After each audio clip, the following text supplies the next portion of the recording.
Morning, Silas. Good morning to everyone. Good morning. Good morning. We'll start the meeting. The mayor is attending the AMO conference and sends her regrets. I call the meeting to order at 9:30.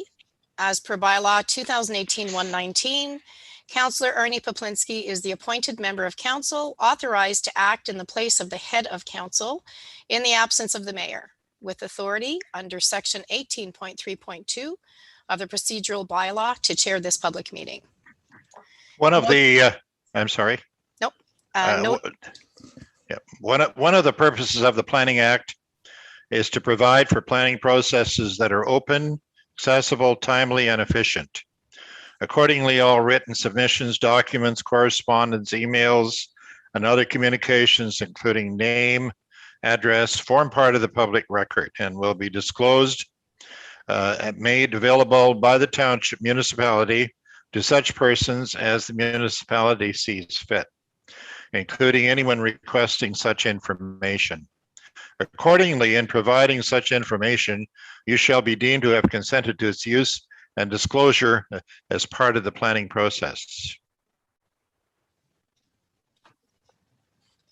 Thank you, Mr. Chair. The purpose of this meeting is to hear persons' comments in regards to zoning bylaw amendment application made by the applicants, Kyle Dombrowski and Sherry Dombrowski. From the submission of the application, Mr. and Mrs. Dombrowski chose to have the law firm of Bradley Professional Corporation, Matt J. Bradley, act as agent. I'm not sure, I don't see him on the screen. I'm not sure whether he will be attending or not. And the file number is number DOM-2021-10.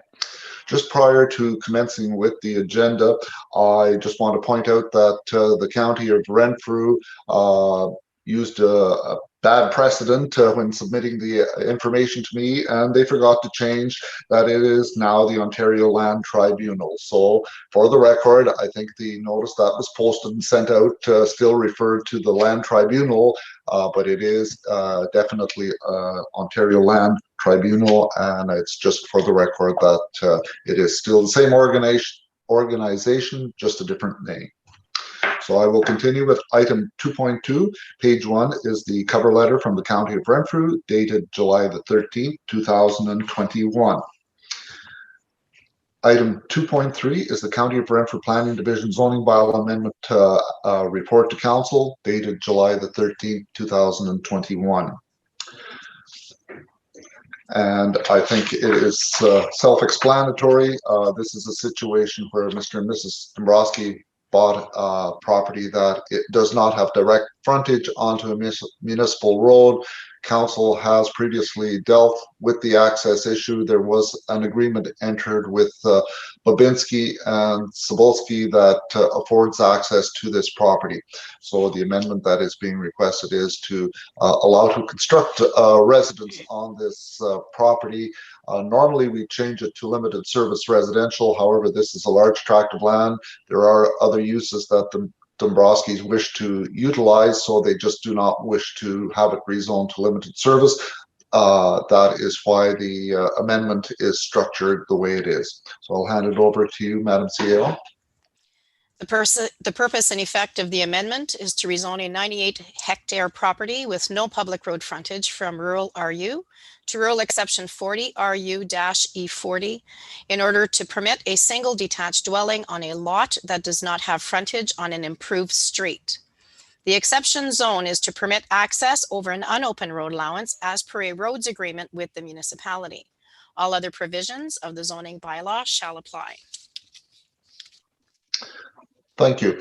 Just to add to that, I believe that I sent every member of the committee a copy of the survey of the road allowance, which was one of the requirements, so that the municipality knows that the road is being constructed on the road allowance and not on private property. So that our plan has been deposited, and I just wanted to enter that information for the record that the survey has been done.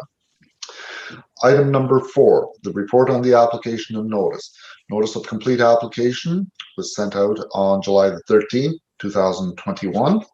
Item 4.2, the notice of application and public meeting were sent out to all affected property owners within 120 meters, 400 feet of the subject application, and to all public bodies as required on July the 16th, 2021. Are there any committee members that have any questions or concerns with the application? Okay, seeing that there is none, the notice was posted on the subject property on July the 16th, 2021. Item number 5, notice to public bodies, written responses and or telephone messages. 5.1, Ontario Power Generation Inc. Response dated July the 19th, 2021. They have no comments or concerns. Item number 6, written responses or verbal report on telephone inquiries and notes and attendances at the municipal office. There were none. So I'll hand it over. Oh, thank you. Are there any oral or written presentations by anyone in attendance, if any? I don't see anyone. Number 8, any questions or discussion by council? None. Done. Okay. Okay, I'll pass it back to Silas. Okay, thank you, Mr. Chair. Item number 9 is the draft copy of the bylaw, which will be presented to council for consideration at the public meeting or at the regular council meeting. And that concludes my portion of the presentation. I'll hand it over to Madam CAO. Council is also required by section 34(14.5) to inform the public at the public meeting of who is entitled to appeal to the Ontario Land Tribunal under sections 3411 and 19 as follows. Section 3411, if council decides to refuse an application or refuses or neglects to make a decision on an application within 90 days of the municipal clerk receiving the application, the applicant or the Minister of Municipal Affairs may appeal to the Ontario Land Tribunal by filing an appeal with the clerk of the municipality. Under section 3419, not later than 20 days after the giving of notice of the passing of the bylaw, the applicant, any person or public body who made oral submissions at the public meeting or made a written submission to council before the bylaw was passed, or the Minister of Municipal Affairs may appeal to the Ontario Land Tribunal by filing an appeal with the clerk of the municipality.